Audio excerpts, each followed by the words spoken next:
There's a lot to like about the X grips on the P320 that started shipping on the X5s when they originally came out.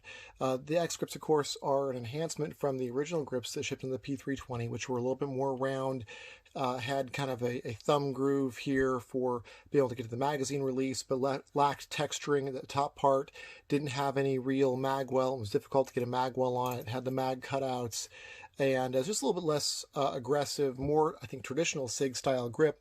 And we want something better. And working with Gray Guns back when the P320 originally launched, and we had a P320 sort of an amateur team that was helping to get the P320 into competition, we put in requirements, gave some ideas on what we'd like to see, how we'd like to see the grip change. And from that, we actually Gray Guns developed or helped to develop some initial prototypes that was more this shape of grip, almost exactly like this, with a really, really nice magwell. They flattened out the sides, just really changed the feel, did some undercutting. One thing, though, that changed after the original prototypes, once it went back to SIG and SIG actually started making it, is they widened out the beaver tail at the top and lengthen it as well, and kind of have it sloping down a little bit. Not sure really what the shape of the beaver tail, why they did that in particular. And then I assume that the shelf that they popped out here, that this was to make it a little bit more difficult to hit the safety by accident or something, or the other controls. Obviously, the sort of the second generation of grip for the P320 had a little shelf down here that helped to protect the slide catch. So I think that was probably why a lot of this shelf developed originally, was just to make sure that you weren't interfering with the controls by accident. But this is actually a complaint for a lot of people who shoot the P320. This, of course, is one of the new tungsten grips, and these are great, by the way. They're very, very heavy and really soften up the recoil. But when people were getting a grip on it, I think you can get prints just as high, but that wider grip at the back did irritate some people after long shooting sessions. It can rub on knuckles and things like that. It's perfectly fine for most people, but it is a complaint that some people have about what's otherwise, a nearly perfect, grip. The good news, of course, is that with everything else, the P320 is something you can change. Now, I think they did take that feedback when they made the new X compact grips. So you notice that does have a rounded beaver tail that is thinned out. So very, very different shape, and it gets rid of some of those high points that might irritate some people. But again, the good news is you can change it if you really want to. And I've done a bunch of these. It's not my favorite thing to do, but did want to walk, since I have a lot of people to ask about it, want to at least show you how to go about doing it. And usually, if I'm going to modify a beaver tail, I'll do it in combination with a full, like a grit job, something like this. And actually, this is one that I have modified now that I'm holding this up. So I'll usually do it in combination with a texturing job. But you'll notice here that this is flat on the sides now. You really wouldn't be able to tell unless I told you that this grip here started out like this one. The beaver tail obviously has been completely reshaped. You can actually, if you take your time, by the time you're done, you really would not know that this is not how it came from the factory. So we're going to give that a shot here and see if we can do that on this grip and reshape the beaver tail so you have an idea how to do it. And it's not overly complicated, it's just time consuming. So first thing I'm going to do here, I'm just going to mark off an area on both sides where I'm going to cut this ledge off. So I'm going to put a little bit of tape down there just to mark. I want to get this angle, kind of see if I can follow this angle a little bit. There's no real wrong way to do this part here. I just know about where I want to cut. So I have a little bit of the SIG logo and a little bit of this here, but really it's just this. I like to make this kind of parallel with the rest of the grip. And I use that to mark the line. I'm going to put another piece of tape down, which is what I'm use as my guide for where I want to cut. So I'm going to cut this part off over here. Do the same thing on the other side. I'm going to put a piece of tape in about the same spot where I see a little line of grip here, and maybe just a little bit off that SIG logo, couple, what, 3 millimeters off the logo, maybe, something like that. But doesn't have to be exact. It's just really, you can eyeball it however. And I'll put a piece of tape down here to make sure I don't scuff this up while I'm messing around otherwise with it. All right. So I'm going to get my my mask on, so I'm not sure how well I'll be able to hear me. I did invest in a little bit better mask when I started doing the tungsten grips especially. And then you really need some goggles too, so you don't end up with a piece of plastic, flying in your eyes. That is irritating. So what I'm going to do, put those on. I'm going to use a Dremel, just a basic Dremel. It doesn't have to have the extension on it like this one does. With a 60 grit sanding drum. I actually got a little bit of the grip on there. This is kind of a used one, but I usually start with a sanding drum. And what we're going to do, we're going to get in here and try to level this off. Just cut it down flush. And I don't want to go exactly on the same level as this part of the grip right here just yet. I want to get really, really close to that. And once we're there, I'm going to switch over to a flat file to kind of finish this surface off. Again, trying to be really careful to not go too deep. I want to start with this just for the Dremel for just the raw shape. And then move over to a flat file to kind of finish that shape off. And then I'm just going to go to sandpaper. I'm going to start with a little piece of sandpaper like this. We'll start with a 220. And then you can go to either 320 or 400. And then 600 or 800. I'll usually finish off with 800 grit. Really just like this. Just sandpaper like this. Little piece. Wrap it around like a popsicle, like a tongue depressor. And really you can get by with 200, 400, and 800. You don't have to have the intermediary grits of sandpaper unless you really, really want to. So show you a little bit what that looks like. I'll probably pause here in just a sec. And then when it comes to the file I'm going to use, this is just from Home Depot. It is Crescent Nicholson, and 8-inch rapid metal file. This works really, really well for taking material off of this. All right, let's put the mask on so I don't catch some awful whatever, and start cutting here and see what it looks like.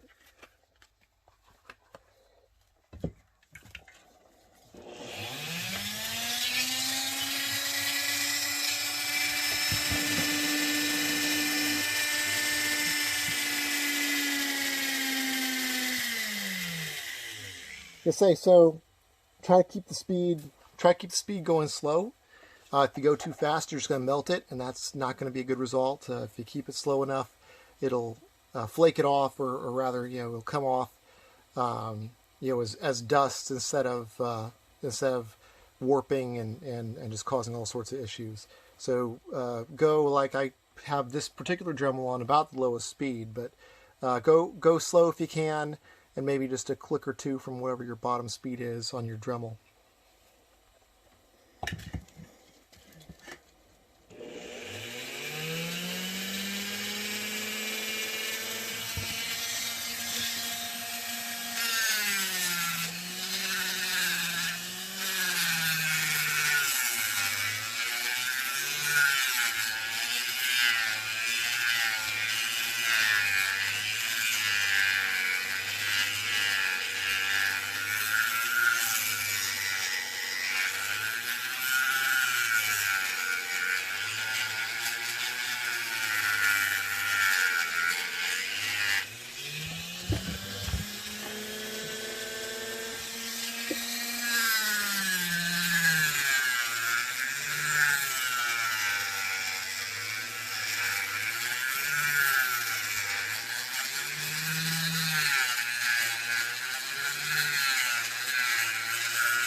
Okay, so here's a good starting point for the for where we're going to probably just take the file and see where we are. I could probably take a little bit more off right here maybe. But you get the idea. I don't want to go all the way down. I'm going to be really close though. And then from there we're going to go ahead and hit that beaver tail right now and reshape that beaver tail. So we're just going to cut into it here. Can't cut too deep because there is an overall, where the FCU goes, the end, it does dig in the back.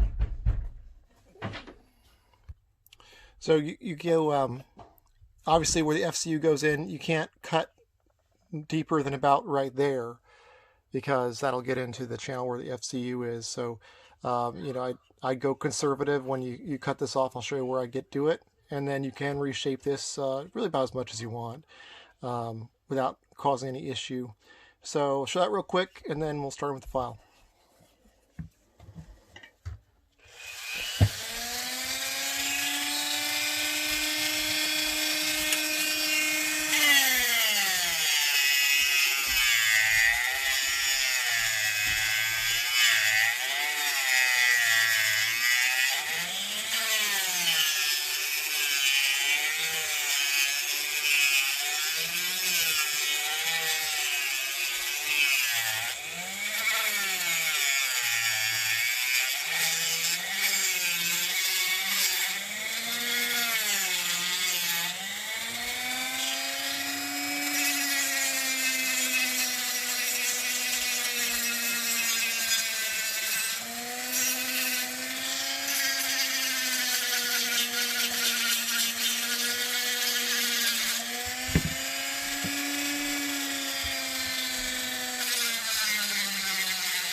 Okay.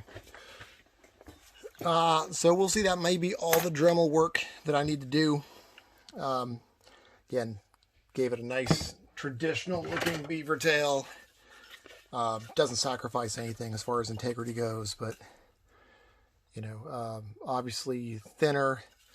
Doesn't stick out nearly as far, and you can undercut a little bit here. I'll go a little bit higher in there, but yeah, big difference. And again, a lot of people find that more comfortable. Not everybody. So next thing, so we're going to start to level out the sides here. Obviously, do your best as you're doing your strokes through file to not cut into this top edge. Go slow. The general rules is always easier to take more off than it is to put it back on. So go slow. Start doing your file strokes on the sides is where I focus. Obviously, trying to get this side as flat as possible. That seems to be most important for the transition area. And then I'll do a little bit on the beaver tail as well.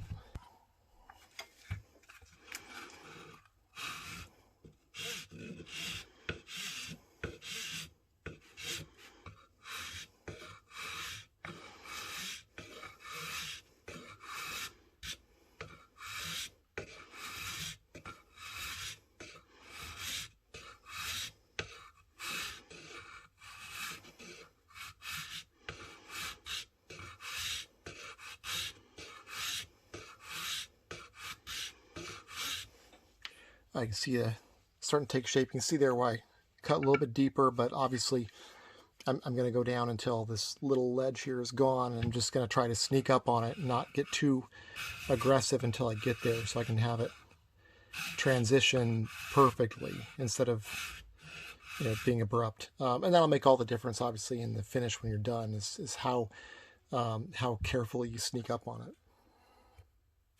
All right, getting pretty close here. Again, I got just a little bit of ledge left, so I'm gonna keep working on this until I get this ledge down even.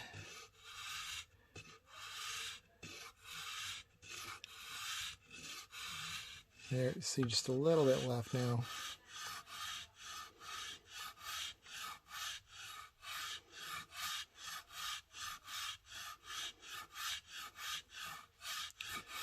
And obviously the key to making it look nice and sort of like factory is going to be make sure it's uniform before you go to each, make sure it's the same before you go to each progressively finer, grit or whatever that you're doing. So before I could probably start with the sandpaper just like this, but I'm just going to try to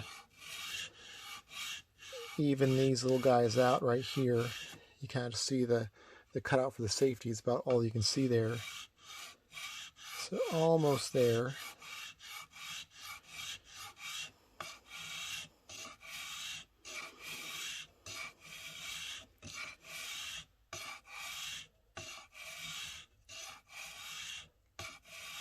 All right, that's pretty good. So it's nice and flat there. I'm gonna round this off a little bit more, and then of course I'll work this with sandpaper pretty aggressively.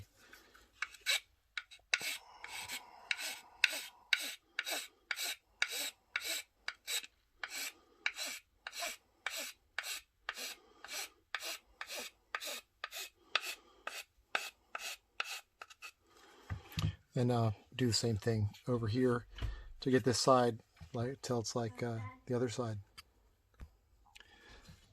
All right, got the one side pretty close on the other side. See just a little bit of a lip right there.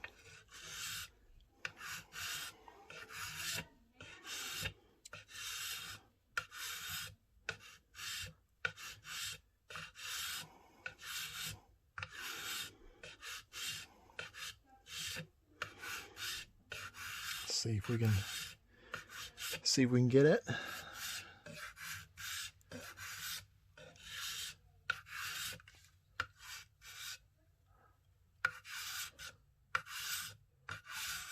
There it goes.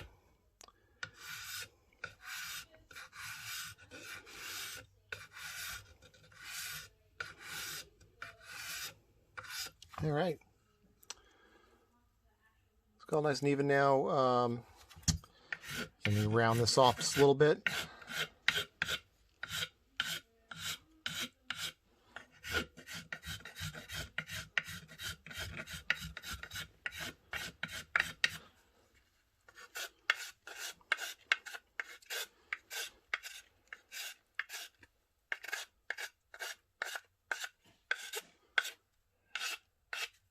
Okay, great. Well, there is all the basic shape. So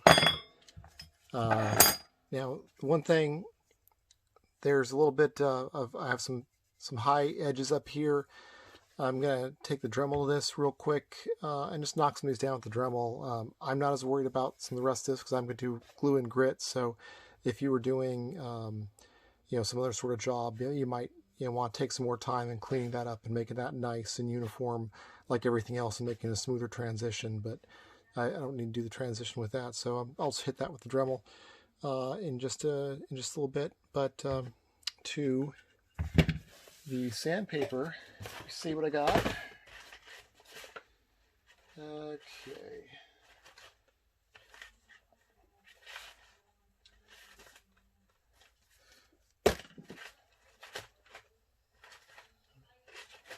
And of course, it's taking me a second to find it now. There it is.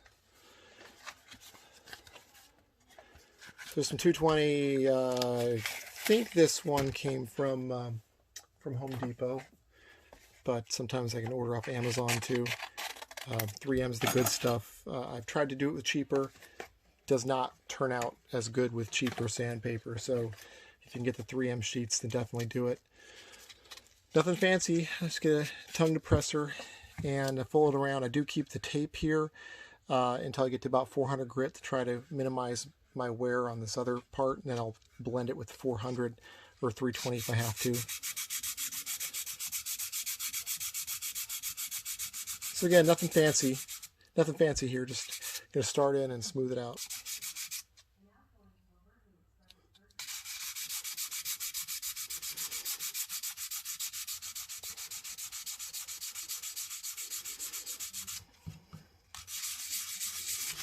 So I see a lot of people that will rush through the grit, and they don't get everything knocked down and uniform the way it needs to be before moving to the next grit, and they never, if you don't spend enough time with the previous level of grit, then you'll never actually get like a uniform finish that looks more like a factory finish. So make sure that all of the rough spots, any sort of marks in the file, anything that looks like it could have been a mark or a scratch left over from the previous grit of sandpaper, make sure that's all gone before you move up to the next finer grit of sandpaper.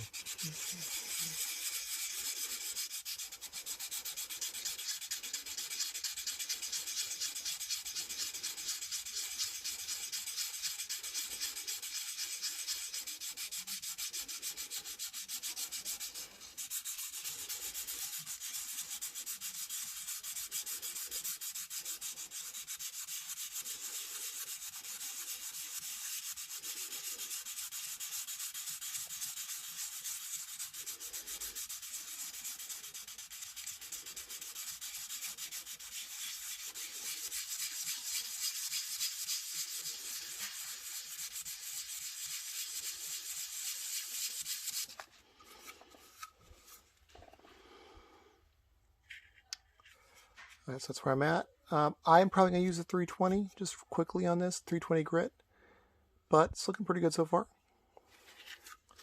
I'm going to go ahead and do the same thing over here. Now, I'm going to do some rough shaping with the beaver tail using the tongue depressor first, and then once I get done with that, I'm just going to go to using a finger, and so I can really get in and start to shape. I'll use a finger so I can get in and start to shape this grip here, and then again doing the same thing, trying to get all the marks, like you can see the marks in the file there, trying to get all those out before I move to the next higher grit or finer grit. Okay, so we got the other side pretty good. I see a little scuff right there.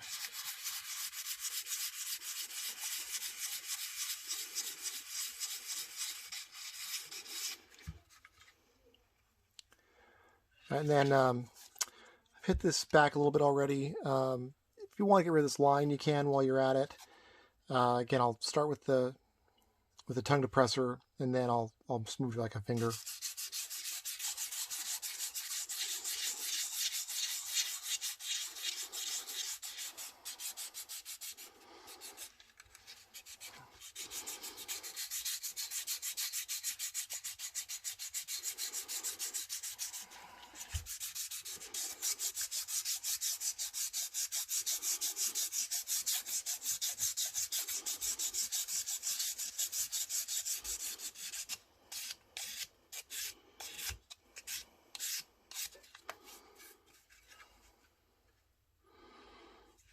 And again, just need everything just perfectly smooth before you move that next grit. Again, you see got a few little lines down in here. Again, if you move on before those are not visible anymore, then they're always going to be there. You can't move to a finer grit and expect those to go away.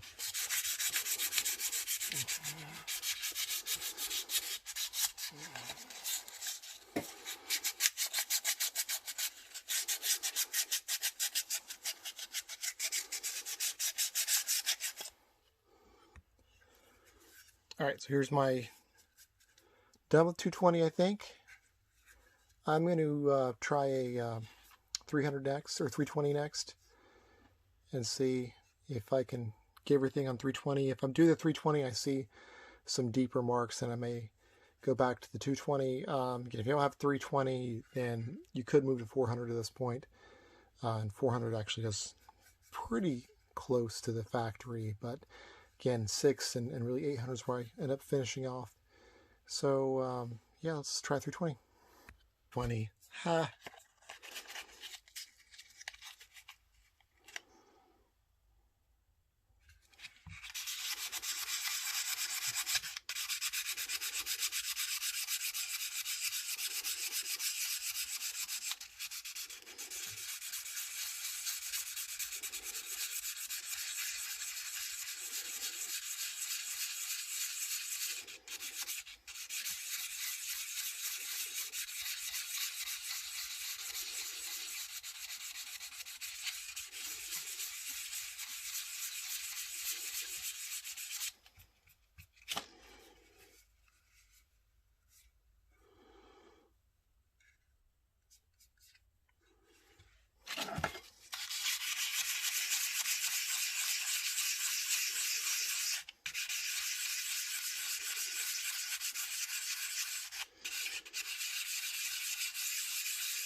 I'm just about done my 320 here with my 320 grit. I see just a couple of small areas right there. Right there. All right, so I'm gonna put the tongue depressor back on and just see if I can get those out. Again, those aren't bad at all, but they will show up even after we get the 400 and the 800. Those will still show little areas like that, or like this up here. So it doesn't take much, and it's not bad at all. And actually, if you take a little bit of gun oil, you rub it in there, and you probably won't see it. But again, yeah, it's just these lines in here. Just try to get all the imperfections out before moving to the next finer grit. All right, we're through the 320 grit, moving on to the 400.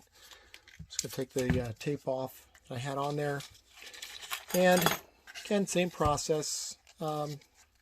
Pretty tedious, pretty boring, but now I'm going to start to just get over this line a little bit and make sure I can transition in from where I had the tape covering to where I was doing the modifications. Didn't get it perfect. It looks like there's a little bit of a deep gouge there, but that might just be an imperfection in the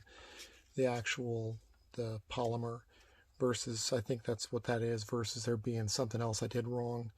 You're cutting too deep, because I can't get that quite out even by going down to 220 and then back to 320. So I think it'll look just fine in this case. It's pretty small,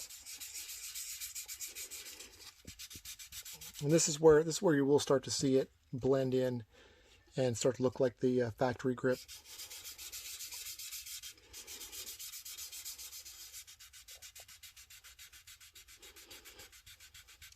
If I want to make sure I wasn't going to hit that, again, I'm just going to coat over this with grit.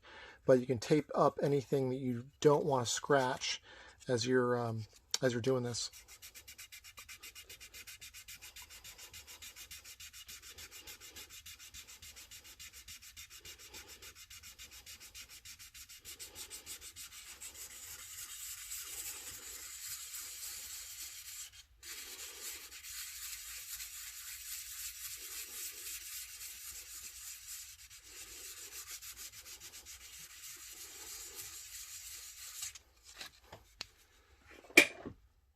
Not quite there. Actually, I could put some oil on this right now and it would look pretty good.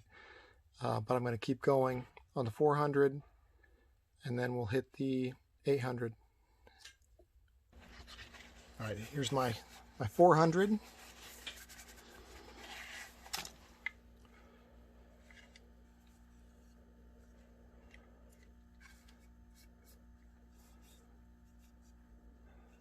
Could do a little bit better in here, but pretty good. And let's do 8 and finish it off.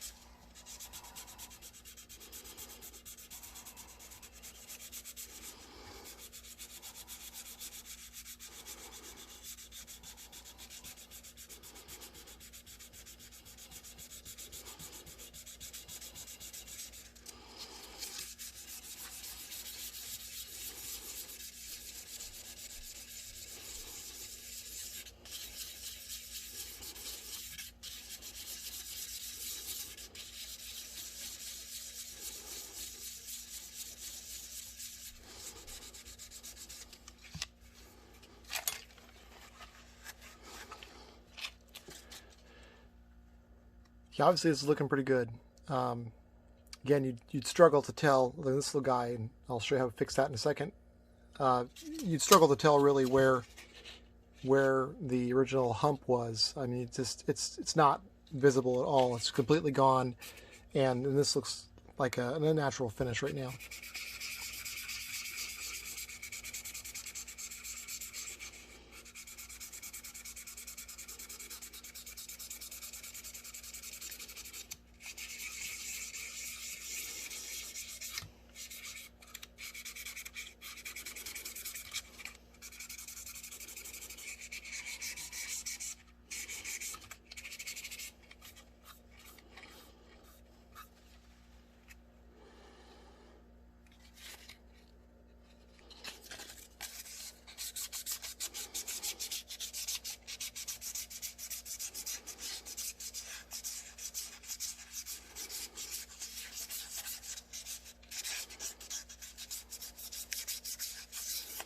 All right, let's see what we got.